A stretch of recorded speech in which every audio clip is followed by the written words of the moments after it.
ജ്യൂസാണ്. മഞ്ഞ വത്തയ്ക്കും ചോന്ത വത്തയ്ക്കും ബീട്രൂട്ടും കൂടിയാണ്. നല്ല സൂപ്പർ ടേസ്റ്റാണ്. ബീട്രൂട്ട് വേവിച്ചതാണ് കേട്ടോ. നല്ല പയറുപ്പേരിയാണ്. അത് പാടത്തുനിന്ന് ഇപ്പോൾ നേരിട്ട് അറുത്ത് കൊടുന്നതാണ്. അപ്പോൾ അതിൻ്റെ ഒരു ടേസ്റ്റ് വേറെ തന്നെ ആയിരിക്കും. നമ്മുടെ ചാക്കരി ചോറ്, മുസമ്പി ഉപ്പിട്ടതാണ് കേട്ടോ. ഉപ്പിട്ട നല്ലൊരു ടേസ്റ്റ് അല്ലേ. മത്തന് നമുക്ക് വീട്ടിൽ നിന്ന് അറുത്തതാണ്. ഒരു കുഞ്ഞ് മത്തനായിരുന്നു, അത് വീട്ടിൽ നിന്ന് അറുത്തതാണ്. കറുമത്തി നമുക്കിവിടെ വീട്ടിൽ നിന്ന് അറുത്തതാണ്. മോര് നമ്മളിവിടെ വീട്ടിലുണ്ടാക്കിയതാണ്. മീൻ പുറത്തുനിന്ന് വാങ്ങിച്ചനാട്ടാ. ഇനേതായാലും നമ്മൾ വളർത്തു മീനൊന്നുമല്ല, മാന്തളാണ്, കുഞ്ഞ് മാന്തളാണ് അല്ലേ.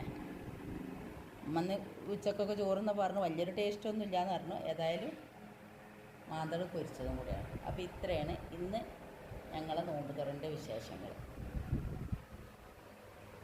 അപ്പോൾ ഇങ്ങൾക്കൊക്കെ എന്തായിരുന്നു നോമ്പ് തുറക്കുക? എല്ലാവരും 6 നോൻപൊക്കെ നോറ്റിട്ടുണ്ടാവുമെന്ന് വിചാരിക്കണേ.